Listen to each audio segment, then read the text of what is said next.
नमो अरिहन्ताणं नमो सिद्धाणं नमो आयर्याणं नमो वज्रायाणं नमो लोये सौवसाहुणं नमः श्रीवर्धमानाय निर्धूतकलिलात्मने सालोकानां त्रिलोकानां यद्विद्यादर्पणायते। ये मांगलिक ग्रंथ श्री रत्नकरण शावकाचार्य है। इसके रचयिता आचार्य भगवान श्री समंतभद्र देव हैं। इसमें 7 अधिकारों में से पहले अधिकार में है सम्यक दर्शन का वर्णन। उसमें से 3 मूर्ताओं की बात चल रही थी कि 3 मूर्ताएं हैं। आज कौन कौन सी 3 मूर्ताएं हैं? 3 मूर्ताएं हैं। कौन कौन सी मूर्ताएं हैं? 3 लोक मूर्ता, देव मूर्ता और पाखंडी मूर्ता या गुरु मूर्ता। तो मूर्ता यानी क्या लिया यहाँ पर अर्थ? जो मूर्खता है, यानी बहुत कॉमन सेंस की बात है, फिर भी अपना कॉमन सेंस नहीं लगाता। लोक के संबंध में, देव के संबंध में और गुरु के संबंध में, इस प्रकार की जो चीज़ है तो उसको यहाँ मूर्ता है ना, मूर्खता है। तो कल अपन ने देखा था देव मूर्ता के बारे में कि किसे कहना देव मूर्ता? तो रागी द्वेषी देवताओं की उपासना करना। उतना ही नहीं, साथ में 2 वर्ड और दिए, वर की आशावान होकर के, यानी इच्छा से कोई लौकिक में मुझे वस्तुओं की प्राप्ति हो जाए, इस प्रकार की आशा रख करके वरदान प्राप्त करने की इच्छा से जो रागी द्वेषी देवताओं की उपासना की जाती है उसे देव मूर्ता कहते हैं।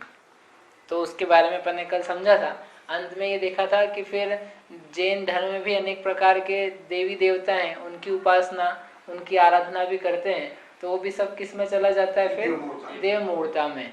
उनके होने का कोई निषेध नहीं है। क्षेत्रपाल, पद्मावती, व्यंत जाति के देव, यक्ष, यक्षिणी आदि, इन सब का होना, इनका सद्भाव होना और मंदिरों में इनकी स्थापना होना, उसमें कोई देव मूर्ता नहीं है। जैसे भगवान की प्रतिमा है, उसके साथ में यक्ष यक्षिणी की भी बनी हुई है, तो उसके होने में कोई बात नहीं है। लेकिन हम उनकी पूजा करें, आराधना करें, उनको पूज्य माने, उसमें क्या हो जाती है? देव मूर्ता।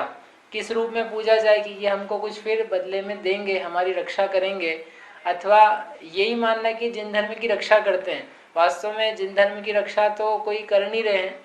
जिन धर्म की रक्षा के लिए जो जहाँ पर वो विपत्ति आ रही है, उस विपत्ति से निकलने का योग हो तो वो विपत्ति के लिए कोई सहायता करते हैं। जैसे मुनिराजों पे उपसर्ग आते हैं, तो कभी कभी किसी मुनिराज का उपसर्ग निवारण करने में कारण बनते हैं और कभी नहीं बनते हैं। कभी किसी का तो उपसर्ग दूर करते हैं, किसी का नहीं करते हैं। 5 पांडवों के ऊपर भी उपसर्ग आया था, गज कुमार मुनिराज के ऊपर भी आया था, यशोधर मुनिराज के ऊपर भी आया था, शुद्ध सागर के ऊपर भी आया था। तो इन सब के ऊपर आया इनमें से, लेकिन एक का ही निवारण करा। किसका निवारण किया? शुद्ध सागर मुनिराज के ऊपर। वो कथा याद आ रही होगी ना, तलवार चला रहे थे रक्षाबंधन की कथा में। तो तलवार उन्होंने उठाई चलाने के लिए, लेकिन यक्ष ने क्या कर दिया? कीलित कर दिया। और बाकी 3 जगह कहाँ गए थे यक्ष? बाकी 3 जगह ने पांडवों के पास में, वहां पे यक्ष नहीं आए, गज कुमार मुनिराज के पास नहीं आए। भारत में जब मुगलों ने आक्रमण किया और जैन मंदिर की प्रतिमा वगैरह तोड़ी, तब कहाँ गए? कहने का मतलब घटनाएं तो घटती है, अपने पाप कर्म के उदय से वे घटनाएं घटती है। जैन धर्म के ह्रास होने रूप घटना तो हमारा ही पाप का उदय कि उसमें जैन धर्म का ह्रास हो रहा है। तो उस प्रकार की स्थिति बन रही है। इसमें वो बेचारे देवी देवता क्या करेंगे? वो क्या क्या बचाएंगे? वो अपने घर में अपने काम से जो उनका देव का जाति का उदय है उसको भोगेंगे कि दूसरों का काम करते रहेंगे। तो हम ये पाते हैं कि वास्तव में जिन धर्म की रक्षक भी कहने के लिए हैं, वास्तव में रक्षा नहीं करते। जहाँ पर जिन जीवों का पुण्य का उदय होगा वहाँ पर ही रक्षा में कारण बन पाएंगे, और धर्मात्मा जीवों के भी पाप का उदय होगा तो बचा नहीं पाएंगे, उनकी रक्षा नहीं कर पाएंगे, क्योंकि आपके खाते में बैलेंस नहीं है तो वो क्या करेगा? बैलेंस आपका होना चाहिए। ठीक है। तो ये निकल के आया कि जैन मंदिरों में भी यक्ष यक्षिणी की पिक्चर्स नहीं सॉरी प्रतिमा हो तो प्रतिमा मात्र हो जाने से कोई देव मूर्ता नहीं होती है। उनको अपन माने कि ये है, ऐसा मानने में भी देव मूर्ता नहीं होती है। लेकिन उनको भगवान जैसा पूज्य मानना, उनकी आरती पूजा आदि करना और उनसे बदले में कुछ मांगना, मांगने की इच्छा रखना, ये सब क्या कहलाती है? देव मूर्ता।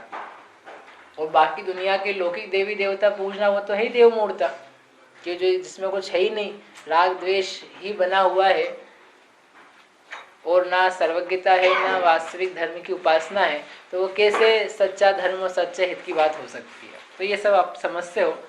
अंतिम एक बात थी जो अपने कल बाकी रह गई थी, जैसे ये नए मंदिर कोई बने उसमें ऐसा बोल के कि अकृत्रिम चैत्यालय में ऐसा होता है, यदि कोई किसी का मन हो ऐसा करवाने का, तो वो मतलब आगे की परंपरा को एक तरह से देखें तो बिगाड़ने वाला होने की दृष्टि से कि कभी ये पूजनीय माने जा सकते हैं, इस दृष्टि से बेकार है कि इस दृष्टि से सही है कि अकृत्रिम चैत्यालय में ऐसी परंपरा? इनका प्रश्न है, कल ऐसे कहा था कि जो चैत्यालय में यक्ष यक्षिणी की प्रतिमा है वो पाई जाती है, अकृत्रिम चैत्यालय में ही बनी रहती है। भगवान की प्रतिमा, भगवान की प्रतिमा के आजू बाजू में साइड में यक्ष यक्षिणी भी रहते हैं, उनको पूजा नहीं जाता।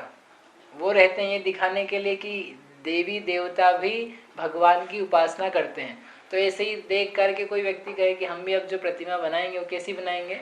ऐसी बनाएंगे, भगवान की प्रतिमा और यक्ष यक्षिणी साथ में। तो ऐसा कोई बनवाने का आग्रह करे तो उसमें कोई दोष नहीं है।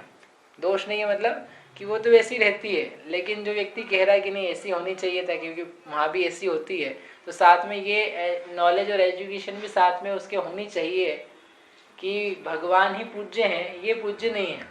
वो भगवान की प्रतिमा ही बड़ी होती है, भगवान की प्रतिमा महाविशाल होती है, इनकी तो जरा जरा सी होती है। उल्टा नहीं हो जाए कि भगवान तो है जरा से और ये है बड़े बड़े, इसका मतलब ये हो जाएगा कि ये विपरीत बुद्धि बनी हुई है कि रागी द्वेषी को अपन पूजेंगे तो अपने लौकिक कार्य सधेंगे और वीत रागी को अपन दिखाने के लिए रखो। तो इसलिए अब भविष्य की परंपरा खराब होगी कि नहीं होगी? कि भविष्य की परंपरा में जिसको खराब होना है तो अपने आप से होगा। आप ज्ञान का काम कर सकते हो। अब जैसे ग्रंथ ही हैं तो ग्रंथ भी कोई हो सकता है इसका गलत अर्थ निकाल ले, समझो अध्यात्म के ग्रंथ है तो उसमें आत्मा शुद्ध स्वभावी होता है, शुद्ध होता है, सिद्ध बनने की शक्ति वाला होता है, तो ऐसा सुन करके कोई बिगड़ भी सकता है। तो बिगड़ जाए तो अपन क्या करें? परंपरा की दृष्टि से विचार करें तो उसको ऐसा नहीं कहना चाहिए, ऐसा उपदेश नहीं देना चाहिए जिससे बिगड़ने की भी संभावना हो। तो कहते हैं कि भले संभावना हो लेकिन यदि बंद कर देंगे सही उपदेश का देना तो क्या हो जाएगा? मोक्ष मार्ग का ही अभाव हो जाएगा। ऐसा तर्क उठाया मोक्षार्थ प्रकाशक में कि जब अध्यात्म का उपदेश इतना ऊंचा है कि जिससे जीव बिगड़ जाए तो हो सकता है नरक चला जाए, तो ऐसा उपदेश फिर देना ही नहीं चाहिए, बंद कर दो ऐसा। तो उन्होंने कहा थी बंद कर दोगे तो फिर जीवों का मोक्ष जाना ही बंद हो जाएगा, सम्यक दर्शन प्राप्त होना ही बंद हो जाएगा। इसलिए किसी के अन्य के भय से सही उपदेश को हम बंद नहीं कर सकते। आवश्यकता किस बात की है? राइट एजुकेशन की, कि आप उसको सही वे में प्रतिपादित करो, सही रूप में बताओ, समझाओ और वह जीव समझे। फिर भी कभी कोई नहीं समझेगा तो ये समझाने वाले की या उपदेश की गलती नहीं है, गलती किसकी है? व्यक्तियों की है। ऐसे ही समझो किसी को इस प्रकार का मंदिर बनाना है जैसा आगम में है या चैत्यालय जैसे बने हुए हैं, तो उसके विपरीत कोई अर्थ निकालेगा तो ये उन निकालने वालों की गलती है, बनाने वाले की गलती नहीं है। पर मतलब यदि ऐसा होता तो जितने सारे पुराने बने हैं तो अपने को कहना पड़ेगा उन सबने मूर्खता करी, हम उनसे ज्यादा होशियार हैं। आचार्य नेमिचंद्र सिद्धांत चक्रवर्ती वो मूर्ख थे और हम होशियार है क्योंकि उन्होंने इतनी बड़ी प्रतिमा बनाई, वो पास में आजू बाजू में सब यक्ष यक्षिणी है। जितने आप दक्षिण में जाओगे तो सारे मंदिर ऐसे मिलेंगे। तो वहां पर लेकिन फिर ऐसा गलत भी होता है, यक्ष यक्षिणी पूजे जाते हैं, तो उसमें उन गलती आचार्यों की नहीं है। उन्होंने तो उपदेश भी सही दिया, ग्रंथ भी सही लिखे, बाद में लोग खराब कर रहे हैं तो इसमें उनकी या उन मंदिरों की क्या गलती है? ना वो देवी देवता आकर के बोल रहे हैं कि आप पूजो हमको, लेकिन व्यक्ति के मन में ही खोट है, इनके पास नहीं जाएगा तो किसी और के पास जाता है। इसको लेना देना ही क्या है हित से? वो तो चाहते ही है कि कैसे भी करके अपने कार्य सधें, तो वो इनके पास नहीं आएगा तो कहीं और ना और जाएगा। तो हम ये नहीं कह रहे कि इससे तो इनके पास ही आ जाए। जगह भी इसी बात को लेके अपने मंदिरों में भी स्थापना चालू कर कि लोग इधर उधर भटकते हैं, उससे ठीक है, वो एक अलग विषय है, मतलब ये कहने का मतलब। तो इसलिए अपन उसका निषेध नहीं कर सकते और ना अपन करने का कहते कि आप ऐसा करो कि नहीं बनो। किसी को नहीं बनवाना है, प्रतिमा नहीं रखनी है दूसरी तो बढ़िया है, दूसरे ने देवी देवता की नहीं रखनी, बढ़िया बात है। किसी को रखनी है इन ऐसी मत रखना कुरूप रूप, कुरूप रूप एक भी नहीं मिलेगी। पत्थर लगा दिया और उसके ऊपर दाढ़ी मूछ निकाल दी, वो तो कोई प्रतिमा ही नहीं होती है, वो तो कोई स्थापना ही नहीं है, वो तो आगम में भी उसका उल्लेख नहीं है। ये तो बढ़िया बनाई जाती है, उनकी बात कर रहे हैं अपन। वो कुछ भी बना रहे थे ना, पत्थर मान दिया, केसरी मान दी, उसके ऊपर भैरव जी हैं, क्षेत्रपाल हैं, पद्मावती हैं, कुछ तो भी बना रखे, वो तो कुछ होते ही नहीं है। ये तो आप उसको और अपमान कर रहे हो। आके उसने कभी तो देख लिया तो तुम्हारी 12 बजा देगा कि मैं तो अच्छा हूँ, मेरे को बना ऐसा रखा, मेरा रूप अच्छा, मेरे को पत्थर में ऐसा केसरिया कुछ तो भी कर दिया और एक रख दिया, ये मेरा हथियार है। कुछ नहीं हथियार, हथियार अच्छी बननी चाहिए बनाओ तो। मतलब ये दिखाना क्या है, ये अच्छे लोग भी जिनको लोक में अच्छा माना जाता है, बड़ा माना जाता है, वे भगवान की पूजा करते हैं, उनकी आराधना करते हैं, ये उनके चरणों में है, ये उनके दास हैं। तो जब ये लोग भी उनके दास है तो हम भी इन्हीं के दास बने ना। हम इनके दास क्यों बनेंगे? हम दास के दास क्यों बने? हम सीधे ही इनके बने। पर मतलब ये प्रतिमा से डिटैच्ड हो तो भी क्या दिक्कत? मतलब इनको अटैच करना ही क्यों जरूरी है? नहीं, अटैच करने की कोई जरूरत नहीं है, अलग अलग ही साइड बनते हैं। कई पत्थर ही इस प्रकार के पूरे हों तो वो एक साथ कलाकृति के हिसाब से बना लेते हैं, बाकी वो जुड़े हुए ही रहे, ऐसी कोई आवश्यकता नहीं है उसकी। जुड़े हुए होना तो गलत है। नहीं, गलत तो नहीं है, आवश्यकता नहीं है। पत्थर वाले नहीं, जैसे अपन वीतरागता में यदि अपन भगवान की प्रतिमा बिल्कुल वीतरागी निर्णय दशा वाली है, उसके नीचे कपड़े वाले कोई ये बनाते हैं, इनको कपड़े पहना रखे, तो उनको कपड़े नहीं पहनाते, मतलब कपड़ा रूप पत्थर की प्रतिमा पे कपड़े उकेरे जाते हैं। ऊपर से कपड़े पहनाना भी गलत है? नहीं, वो नहीं पहनाए जाते, मतलब वो पहनाए जाते तो योग्य नहीं है। मतलब जैसे बहुत सारी चलती है, वो नीचे एक देवी की प्रतिमा है और ऊपर से वो भगवान बैठे, तो वो तो अपने आप में भगवान जरासंध, कल अपन ने बात करी ना उसकी, तो भगवान ही जरासंध और वो बाकी प्रतिमा बड़ी है, तो ऐसा योग्य नहीं लगता है। भगवान ही बड़े होते हैं, प्रतिमा बाकी तो ये देवी देवता की सब छोटी छोटी सी रहती है। कपड़ा पहनाना गलत। हाँ, वो वस्त्र आदि से योग्य, वो उससे योग्य नहीं, वो सिर पे उन्होंने बिठा रखा है, वो ही अपने आप में योग्य नहीं है। ये स्त्री है, स्त्री के सिर पे ना भगवान रहते हैं। भगवान तो अपने अलग ही रहते हैं, किसी से अस्पर्शित, तो उसके सिर पे बैठा होना हो तो अपने आप में वो चीज़, वो जो बनी हुई चीज़ है ना, वही अपने आप में गलत है। अपन तो उस प्रकरण की बात नहीं कर रहे, अपन तो उन प्रकरण की बात करेंगे जब भगवान की प्रतिमा है और उसके आजू बाजू में कभी देवी देवता की कोई पिक्चर्स प्रतिमा है, तो वो चल सकती है, चल जाती है, उसमें कोई गड़बड़ नहीं है।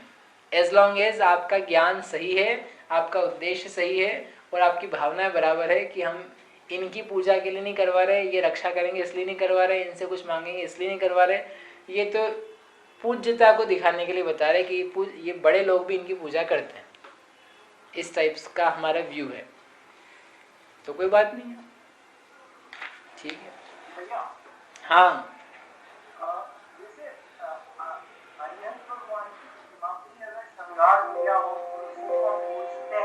मतलब जैन धर्म के अन्य मतों में भी आता है, जैसे पूछते हैं श्रृंगार की हुई है भगवान की, तो वो भी देव मूर्ता का एक पार्ट है या फिर कुछ और है? ये कह रहे कि अरहंत भगवान की प्रतिमा का ही श्रृंगार कर दिया, तो अरहंत भगवान की प्रतिमा का श्रृंगार करें तो श्रृंगारित प्रतिमा पूज्य नहीं मानी जाती। श्रृंगार अरहंत के होते ही नहीं है। अरहंत की अवस्था का, यानी अरहंत भगवान जो साक्षात हैं समव शरण में विराजमान, उस अवस्था को पूज्य माना जाता है। तो वो अरहंत पूज्य और वैसी की वैसी उनका प्रतिबिंब बनाया जाए तो वो पूज्य होता है। ऊपर से कोई श्रृंगार करने लगे, चंदन चढ़ाने लगे पैर में, उनको कपड़े पहनाने लगेंगे, अथवा कान के पहना दे, आँख के लगा दे, मुकुट लगा दे, तिलक लगा दे, तो ये सब तो पूज्य अवस्था वाली अवस्थाएं नहीं है। ये तो क्या हो गई, आपने उनको पीछे पहुंचा दिया। अभी तक तो अरहंत थे, अब क्या बना दिया, राजा बना दिया। भी राज्य अवस्था में होता है ये सब, कपड़े भी होते हैं, श्रृंगार भी होता है, मुकुट, हार, कान के, आँख के, ये सब जो है ये तो राज्य अवस्था में होते हैं। राज्य अवस्था पूज्य नहीं होती है। पूज्य कौन सी अवस्था है, अरहंत अवस्था। इसलिए वैसी कोई प्रतिमा हो तो वो भी उस अवस्था में पूजनीय नहीं है। तो कैसी है फिर वो उपसर्ग आई हुई प्रतिमा है, उस अवस्था में उनके ऊपर उपसर्ग आ गया है, उपसर्ग दूर होकर के वो पूज्य हो सकते हैं। ठीक है, तो ये सब अभी इसी काल में देखने को मिलता है कि ये सब अभी देखने को मिलता है ज्यादा करके। बाकी ये जो है ना रागी द्वेषी देवताओं की पूजा करना, तो ये क्षेत्रपाल पद्मावती की, तो ये तो अन्य काल में भी हो सकता है, क्योंकि जहाँ जहाँ प्रतिमाएं हैं अरहंत की, पूर्व काल में भी जब चतुर्थ काल हो या अन्य चतुर्थ काल हो, तो वहाँ पर अरहंत भगवान की प्रतिमाएं तो मिलेगी, साथ में यक्ष यक्षिणी जो हर तीर्थंकर के होते हैं उनकी भी स्थापना हो जाती है। तो किसी को लेकिन भाव में बन जाए कि अपने को ये कुछ देंगे, ये कुछ नहीं देंगे, इन्होंने सब त्याग कर दिया, तो वो उनकी पूजा करने लग जाए। तो काल में 363 मत चले। नहीं, मत चले तो मत तो अपन इनको कहते हैं, ये जो शैव मत है, विष्णु वैष्णव मत है, बौद्ध है, मुस्लिम है, ये मत नहीं है, ये तो हमेशा ही रहेंगे, क्योंकि मूर्ता तो हमेशा ही होती है ना, तो ये मूर्ता हो सकती है, मतलब रागी द्वेषी देवताओं की पूजा करके वो कुछ मांगता रहे, तो ये तो हर काल में संभव है। और अपने भगवान से मांग लो तो वो भी मूर्ता। तो अपने भगवान से मांगोगे तो फिर आप भगवान से नहीं मांग रहे हो, आपने भगवान को ही रागी द्वेषी करा ना, कल जिसकी चर्चा करी थी कि भगवान से आप मांग रहे हो, हे भगवान महावीर जी हमको पुत्र प्राप्ति होवे, आप दो हमको, और ऐसा मांग रहा है, और वास्तव में ऐसा बिल्कुल गिड़गिड़ा रहा है कि ये दे ही देंगे बिल्कुल, तो इसका मतलब क्या है कि भगवान से क्या मांग रहा है, इसने कल्पना में जिसको भगवान माना हुआ है कि जो देते हैं और लेते हैं, तो इसका मतलब रागी द्वेषी ही कल्पना में खड़े करे ना, नाम भले महावीर रख लिया उससे क्या होता है तो उसकी कल्पना में रागी द्वेषी व्यक्ति जो देगा और लेगा, तो इसका मतलब वह देव मूर्ता के अंतर्गत ही चल रहा है, क्योंकि किसी भी प्रकार से भगवान से मांगना, कोई से ही भगवान से मांगना, यानी भगवान देगा ये मान्यता उसके अंदर पड़ी है, तो वो मूर्ता वाला काम है कि ये नहीं समझ पा रहा है कि भगवान यानी सुखी व्यक्ति, भगवान यानी जो अपने आनंद में मस्त रहे वो व्यक्ति, तो तुम्हारी तरफ जो नजर उठा करके भी नहीं देखेगा, अपने आनंद में इतना मग्न है, तो ऐसे स्वार्थी व्यक्ति से हमारा क्या प्रयोजन है, स्वार्थी व्यक्ति की हम क्यों उपासना करें, उससे हमें क्या मिलेगा, उसको क्या देंगे हम, कि तुम्हें कुछ देना नहीं है, तुम्हें उनसे कुछ लेना भी नहीं है, लेकिन शिक्षा मात्र ग्रहण करने की ऐसी अवस्था पूज्य होती है, और ऐसी अवस्था वास्तव में आनंद को देने वाली होती है। जगत की जितनी सारी और दूसरी अवस्थाएं हैं जहाँ कुछ ना कुछ करना धरना है, वहाँ पर नियम से कुछ ना कुछ दुख पाया जाएगा। इस बात को अपने चित्त में गहराई से उतारने के लिए हम पूजा करते, दर्शन करते, ना हमें उनसे कुछ लेना है। अपन को देख कर ये सीख सके रोज, हाँ भगवान हम आपके जैसे कब बैठे, जितनी देर बैठेंगे उतनी देर शांत रहेंगे, और जितनी देर नहीं बैठ पा रहे हैं और हमारी हलन चलन चल रही है चित्त की, तो हम जरूर दुखी हो रहे हैं, हम आपके जैसे ही बैठना चाहते हैं, आपके जैसे ही रहना चाहते हैं। आप कृतकृत्य हो गए, ऐसे हम कैसे बन जाएं, इस बात को रोज दोहराने के लिए जाते हैं। कहाँ पर? मंदिर में। अब हम कितना दोहरा रहे हमको नहीं पता, कि इसलिए जा रहे हम तो भगवान आपके दर्शन करें, अब घर जाके थोड़ा भोजन पानी नाश्ता वो हो जाए हमारा। तो तुम कोई भोग के लिए जा रहा था, बाहरी चीजों के लिए, तुम खाने के लिए जा रहे। टोल गेट है कैसे गेट क्या बोलते, गेट पास मिल रहा है, लेकिन किसी के नियम, आजकल तो नियम भी कम लोगों के होते हैं ऐसे लेकिन मतलब कहने का आशय ये है कि हमको शिक्षा ग्रहण करनी है, उस शिक्षा को लेने के लिए, और जो हमको श्रद्धान बन गया है उसको पुनः पुनः मजबूत करने के लिए दर्शन किए जाते हैं। भगवान को अपने दर्शन से क्या प्रयोजन है, क्या मिलेगा? क्यों भगवान महावीर के दर्शन करते आप? करते तो भगवान महावीर कितने खुश होते पता तो फिर क्यों करते दर्शन? मुनि श्रीवतनाथ भगवान के तो किसके करो कि उनको ज्यादा मजा आए? जैसे आपने 10 बार भगवान महावीर के करे और 15 बार मुनि श्रीवतनाथ के करे, तो ज्यादा आशीर्वाद कौन देगा आपको? दोनों मूर्ख हैं। मोक्ष तो फिर आप क्यों जाते? जब मोक्ष वो चले गए तो आप काहे के लिए उनके पास जाते हो? ऐसे ही मतलब पापा ले जाते जबरदस्ती, हम क्या करें, हम जैन कुल में पैदा हो गए चले गए, वो सब ठीक है, लेकिन वास्तव में जैसे आपने कहा मोक्ष चले गए तो वो प्रसन्न नहीं होते, वे नाराज भी नहीं होते, तो उनके लिए नहीं जाया जाता, स्वयं के लिए जाया जाता है।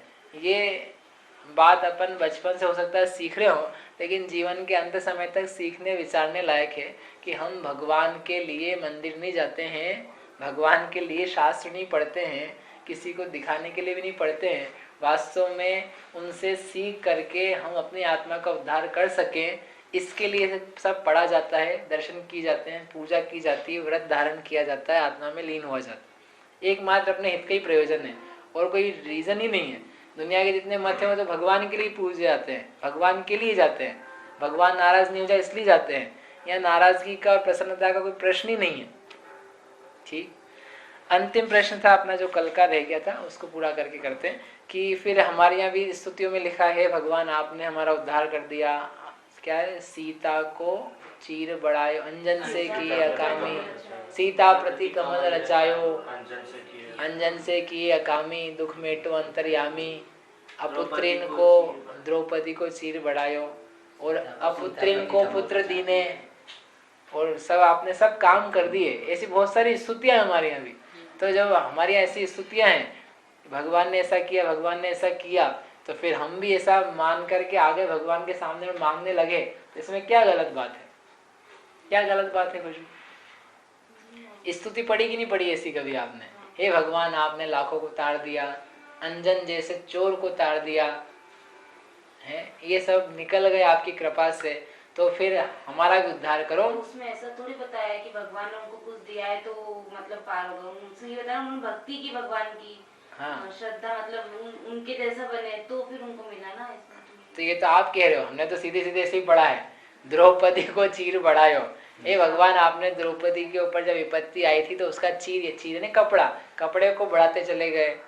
और सीता प्रति कमल रचायो, जब सीता जी तकलीफ में थी अग्निकुंड में, तो आपने बिल्कुल कमल रच दिया वहां पर, और शूली का सिंहासन बनाया सेठ सुदर्शन का।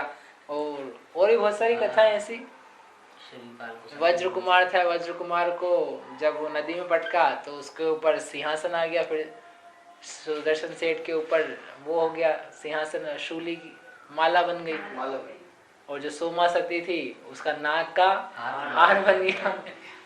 ये सब आपने तो किया है, तो किसने किया नहीं था?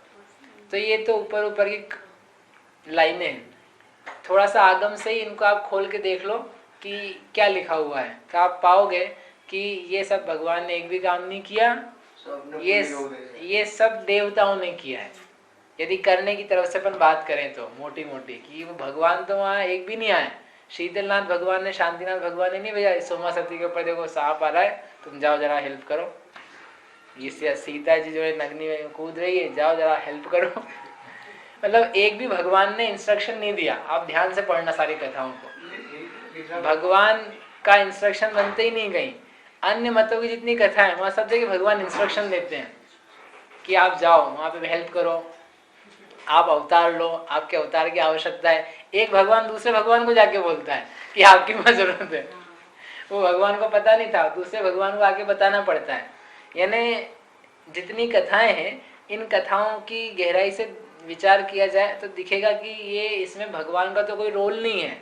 वास्तव में वो व्यक्ति ने कुछ शुभ कार्य किया, उस शुभ कार्य का फल आ रहा है। वो शुभ कार्य कहाँ से हुआ था? वो अनंत भगवान के निमित्त से हुआ था। यानी उसने पूजा किया था, पाठ किया था, शास्त्र स्वाध्याय किया, तत्व का विचार किया, शांति धारण करी, स्वतंत्रता का विचार किया, आत्मा का अवलंबन लिया।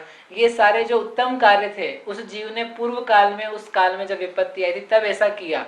तब कुछ पुण्य का जो संचय हुआ उसके फल स्वरूप किन्हीं देवताओं का आसन कंपा अथवा कोई उधर से निकल रहा था तो उसको मदद हुई। यानी इनका संबंध बन रहा है। लेकिन वो जो पुण्य बना था वो किसके निमित्त से बना? अनंत भगवान के निमित्त से। तो नाम किसका आया? हे भगवान आपके कारण से सारी विपत्ति दूर हो गई। इसलिए वो जो सारे अपन ने पढ़े, अपुत्रिन को पुत्र दीने और निर्धन को धन दीने, और जितने सारे आपको किए नाग नागिन अधोलोक राजा, अधोलोक के आपने राजा बना दिए। मतलब पार्श्वनाथ स्वामी ने नमोग्राम मंत्र सुनाया, उस वक्त तो मुनि भी नहीं थे, वो राजकुमार थे, तो वो नीचे जाके क्या बन गए? भवनवासी के देव बन गए। यदि वही बना पाते तो धरणेन्द्र पद्मावती आगे बोलते महाराज इतने ही क्यों बनाया, थोड़ा ऊपर बनाते तो ज्यादा अच्छा होता कि भाई तुम में जितनी शक्ति होगी, तुम्हारा जैसा परिणाम होगा, वहीं तक तो पहुंचोगे। तुम्हारा भाव वैसा था, मिथ्या तो सही था, तुम वहां पहुंचे, सम्यक तो सही होते तो ऊपर पहुंच जाते। यानी ये जितने वचन हैं कर्ता रूप से जहाँ पर भगवान को कहा जाता है आपने किया, उसमें कहने मात्र की बात है, वास्तव में भगवान ने नहीं किया। तो फिर किया तो किसने किया? देवताओं ने किया, उपचार से देवताओं ने किया। और आगे जाकर के देखेंगे तो उस व्यक्ति का स्वयं का पुण्य था जिसके कारण से वो कार्य हुआ। वो पुण्य कहाँ से आया था? अनंत भगवान की भक्ति से आया था। तो ये सब संबंध देख करके कहा कि इन्होंने किया, बाकी किया इन्होंने कुछ भी नहीं है। तो ऐसा कहना तो ठीक नहीं है, फिर नहीं कहना चाहिए ऐसा बिल्कुल नहीं कहना चाहिए। फिर तो यही स्तुति पढ़नी चाहिए, हे भगवान आप तो कुछ करते धरते हो नहीं, हम ऐसे आपके सामने आ तो जाते हैं, अब क्या करें, आना पड़ता है। भगवान मंदिर में, घर में हमको मम्मी बिना आपके दर्शन करे भोजन देती नहीं है। आप तो वीतरागी हो, हमारी ऐसी बातों से आपको तो कुछ फर्क पड़ता नहीं है। इसलिए हम आपको कुछ भी कह सकते हैं, आप कोई ना सुखी होते हो ना दुखी होते हो। तो भगवान के भक्त भगवान कहेंगे कि हम तो नहीं हो रहे सुखी दुखी, लेकिन हमको ये समझ में आ गया कि तुम जरूर दुखी होने वाले हो। आप आओगे क्या दुखी करने? हम नहीं आएंगे, लेकिन व्यवस्था ही ऐसी है कि तुम जब इस प्रकार के अविनय रूप वचन कह रहे हो, उद्धत वचन कह रहे हो, इसका मतलब तुम्हें जरूर समस्या आने वाली है। इसमें क्या अविनय हो गया कि भाई बड़े महंत पुरुष हैं, तो उनके से अपने को जो शिक्षाएं मिली है तो उसके प्रति अपन विनयवंत रहते हैं। एक टीचर ने भी अपने को 2-4 दिन पढ़ाया हो, महीने भर पढ़ाया हो, तो अपन उसके भी हाथ जोड़ लेते हैं कि आपने पढ़ाया, आपके कारण से हम पास हुए, आगे बढ़ गए। तो जब उसका इतना उपकार होता है तो इनसे तो अपन भाव से निकलने का रास्ता प्राप्त कर रहे हैं। इनके पास जाकर के ऐसे वचन कहना कि आप कुछ भी नहीं करते हो, हम ही सब कुछ हैं, ये योग्य नहीं है। इनके सामने तो यही कहा जाता है, आपके निमित्त से ही हमारा सब कुछ है, मुझे कारज के कारण सु आप, हे भगवान मुझे कारज के, मेरा जो कार्य हो रहा है उसके कारण आप ही हो, तुम ही निमित्त कारण इलाज, आपका बिना मेरा काम हो ही नहीं सकता है, आपसे ही मेरी सब बनती है। मेरी तो सो बनी ताते करूं पुकार, हे भगवान आपके बिना मेरी किसी से नहीं बनती है। बनती मतलब बातचीत में नहीं, मतलब जो मेरे हित का काम है, संसार से निकलने का काम है, वह आपके बिना और किसी से नहीं हो सकता है। इसलिए मैं आपके सामने क्या कर रहा हूँ? पुकार कर रहा हूँ, आप मुझे तरफ थोड़ा ध्यान दो। तो ध्यान देना भगवान की तरफ, ध्यान भगवान को नहीं देना है, अपने को देना है। तो अपन उनकी तरफ से कह रहे हैं कि आप ध्यान दो, यानी व्यक्ति खुद कहे कि तू स्वयं अपनी तरफ ध्यान दे। ये सारे कहने की विवक्षा है, ये उपकार की विनय की भाषा है। तो उस विनय की भाषा का त्याग नहीं कर देना इस नाम से कि नहीं तो हम क्या हो जाएंगे, देवता मूर्ता हो जाएगी। भगवान आप दो हमको, भगवान आप हमको सुखी करो, भगवान हमको मोक्ष बुलाओ। तो ऐसा अपन कहेंगे तो फिर अपने को देव मूर्ता तो नहीं लग जाएगी कि नहीं, रागी द्वेषी देवताओं की करे तो, और सांसारिक विषयों की लालसा से करे तो क्या होती? देवता मूर्ता। और ये अपने आत्मा के हित की प्रेरणा से इतना मात्र साचा है, दुख का क्षय हो, कर्म का क्षय हो, मोक्ष की प्राप्ति हो, बोधि लाभ हो, सुगति में गमन हो, समाधि मरण हो, ये सब चाहे, ये सब कहे, तो उसमें कोई देवता मूर्ता नहीं होती। ठीक है, इस प्रकार से ये देवता मूर्ता के बारे में कहा। अब इससे आगे चालू होगी तीसरी अंतिम, जिसका नाम है पाखंडी मूर्ता। उसमें क्या आने वाला है? एक प्रश्न था मेरा। हाँ भैया, ये जब भगवान की मूर्ति की स्थापना होती है तो पंच कल्याण में भगवान हरिहर भगवान को तो सूर्य मंत्र देके प्रतिष्ठा करते हैं। हाँ, तो बाकी जो यक्ष यक्षिणी है इनको भी, इनकी भी प्राण प्रतिष्ठा होती है क्या उसी प्रकार से? हाँ, इनका प्रश्न है कि वो जो यक्ष यक्षिणी उनकी प्रतिष्ठा होती है क्या? मुझे एक्चुअली याद नहीं है कि उनका क्या होता है, मैंने देखा नहीं आज तक, तो मुझे पता नहीं है, पूछ करके आपको बताऊंगा। और एक बार किसी प्रतिमा पर कपड़ा लग जाता है, हाँ, आपने बोला उपसर्ग वो दूर हो जाता है तो उसके बाद वापस प्रतिष्ठा करनी पड़ती है? नहीं, वापस प्रतिष्ठा नहीं की जाती, वो शुद्धि आदि के प्रसंग हो सकते हैं। शुद्धि की, जैसे वेदी ना, वेदी में कुछ गड़बड़ हो जाए तो वेदी शुद्धि की जाती है। ऐसे प्रतिमा पे कोई कभी ऐसा दोष बन जाए, समझो कभी चोर भी ले जाते हैं उठा करके, तो वो शुद्धि करके उसकी स्थापना कर ली जाती है। वापस से पुनः पंच कल्याण कराने की जरूरत नहीं है। जैसे जब पंचामृत अभिषेक होता है तो जब बोलते ही जल से वापस अभिषेक हो जाता है, उसके बाद फिर अपन दर्शन कर सकते हैं। हाँ, तो उसके पहले केसर वगैरह लगी रहती है। हाँ, तो उसमें भी फिर आदमी शुद्धि करनी पड़ती है अलग से कि नहीं, जल शुद्धि है वो उतना काफी है।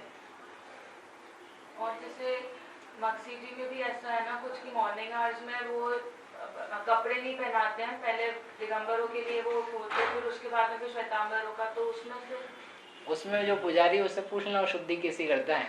सुबह अभिषेक होते हैं ना, अभिषेक मत, क्योंकि जब शाम तक तो वैसी रहती है और सुबह जाने के बाद में पुनः अभिषेक होते हैं, तो अभिषेक की उस प्रतिमा की शुद्धि समझना।